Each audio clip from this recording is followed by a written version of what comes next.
This is Optimal Living Daily, episode 866, 6 Things I Wish I Knew the Day I Started Berklee by Derek Sivers of Sivers.org. And I'm Justin Malik, the guy that's been reading to you for the last 865 days straight, with permission from the authors and or websites.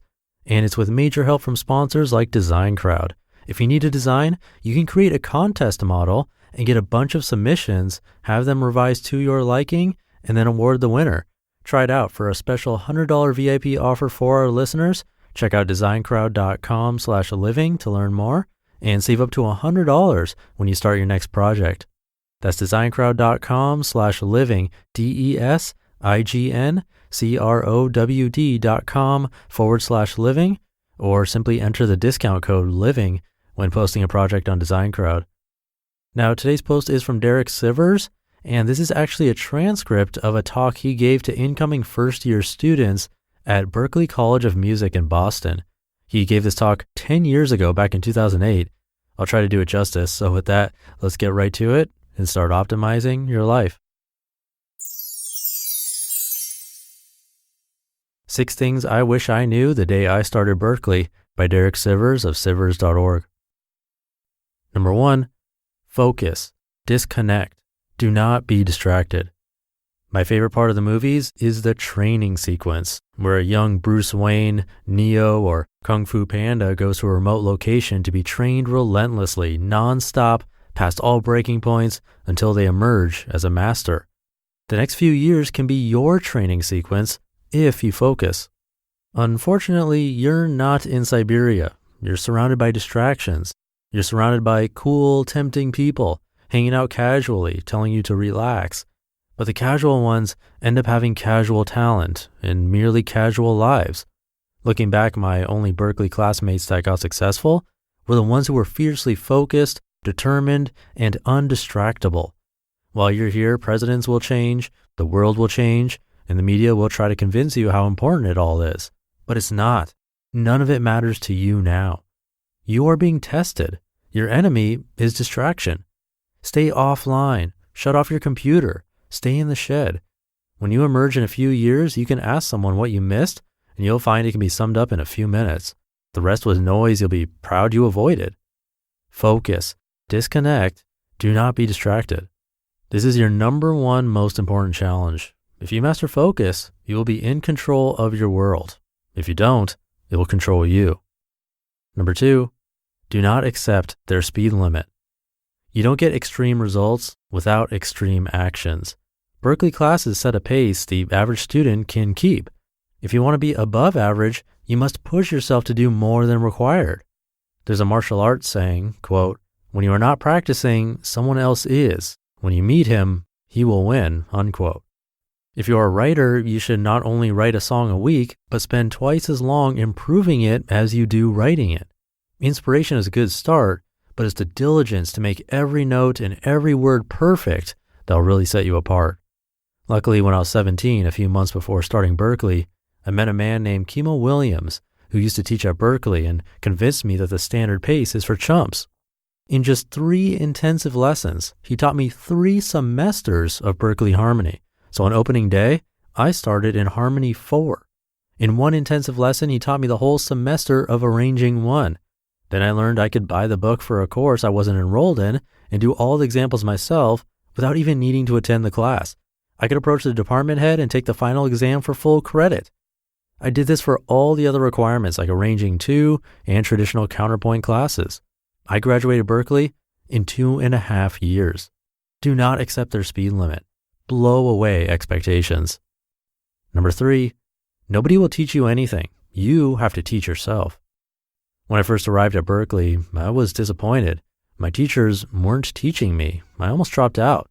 I went home to Chicago and got accepted to Northwestern University. Then I realized their music program was more about memorizing the name of Bach's many children. So I came back to Berklee with gusto. I decided to squeeze every bit of knowledge out of this place. Nobody was going to do it for me. Do not expect the teachers to teach you. They will present some information to you, but it's entirely 100% up to you to either make the most of it or waste your time here and go home and get a normal dumb job. Berklee is like a library. Everything you need to know is here for the taking.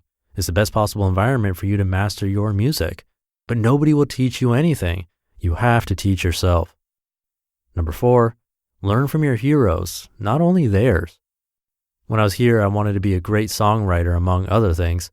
Berklee songwriting courses are amazing. I learned so much about song crafting that made me look at all of my favorite music with a whole new insight and forever improve my own writing. But I remember a lyric writing teacher saying a good lyric needs to use all 5 senses. He'd say, quote, "Don't just mention your grandmother, describe the veins on the back of her hands. Don't just mention a bedroom, describe the smell of the dust on the curtains and the sound of the creaky stairs," unquote. So for years, I thought every lyric I wrote was unless it described all 5 senses. Then finally, I noticed that my favorite lyrics by Nirvana or Talking Heads were abstract collages of evocative nonsense. My favorite glitchy electronic music by Bjork is nothing they'd ever teach in a Rock Arranging for Live Performance 1 class. So I finally realized the one important point I missed while here that I hope you don't forget. The teachers are taking their favorite music and using it to teach you techniques. Learn and appreciate those techniques. They're great. But if you only learn the techniques they teach you, you're only learning their favorite music. Never think their heroes are better than yours.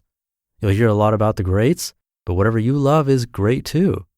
The same way they will break apart a Shania Twain hit song or a classic Charlie Parker solo to teach you the craft inside, you must learn how to break apart your favorite music and analyze it. I finally analyzed my favorite Nirvana and Talking Heads lyrics, finally analyzed the glitches and growls in Bjork's music, distilled their ingredients for my own reuse. Learn from your heroes, not only theirs. Number 5, don't get stuck in the past. While at Berklee, I felt I had to learn Donna Lee, the old bebop jazz standard, to be a good musician. Got a great gig going to Japan for a month with Victor Bailey on bass. He's one of the best bassists ever, who's played with Wayne Shorter, Joe Zawinul, Sonny Rollins, Sting, and more. He heard me playing Donna Lee a bit and said, "Man, jazz was all about inventing something new. For a musician 50 years later to be stuck in the 1950s would be like a 1950s musician being stuck in the 1900s. There's nothing cool about that." A couple weeks later, I was at the piano quietly working on one of my own songs, and for the first time he said, "Hey, wow, what is that? That's great, man. Can you show me?" Innovation is needed more than imitation. Don't get stuck in the past. Number 6, when done, be valuable. While you're here, stay locked in the shed. Enjoy this wonderful isolation with no responsibility but to improve yourself. But when you leave here, head to the business aisle of the bookstore and start reading a book a week about entrepreneurial things like marketing. Never underestimate the importance of making money making music. Let go of any weird taboos you have about it. Money is nothing more than neutral proof that you're adding value to people's lives. Making sure you're making money is just a way of making sure you're doing something of value to others. Remember that this usually comes from doing the things that most people don't do. For example, how much does the world pay people to play video games? Nothing, because everyone does it. How much does the world pay people to make video games? A ton, because very few can do it and lots of people want it. Be one of the few that is clever enough to make money making music instead of pretending it doesn't matter. Be one of the few that has the guts to do something shocking. Be one of the few that takes your lessons here as a starting point and pushes yourself to do more with what you learn. Be one of the few that knows how to help yourself instead of expecting for others to do it for you. Be one of the few that does much more than is required. And most importantly, be one of the few that stays in the shed to practice while everyone else is surfing the net, flirting on Facebook, and watching TV. You just listened to the post titled 6 Things I Wish I Knew the Day I Started Berklee by Derek Sivers of Sivers.org. He has a YouTube video with his performance of the speech on this post. I purposely didn't watch it yet because I didn't want it to influence how I read it. I have it linked in this episode's description and at oldpodcast.com, but I do know he has a much different voice than mine. And thank you again to Design Crowd. They're awesome. They're always sharing our shows on Twitter. Design Crowd is a website that helps anyone really crowdsource custom design projects, which could be anything from a logo to a business card, web design, even tattoo designs.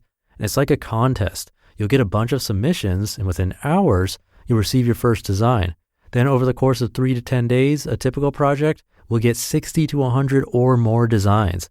You get to see them all, you can provide feedback, get revisions, and then pick the best design and award the winner.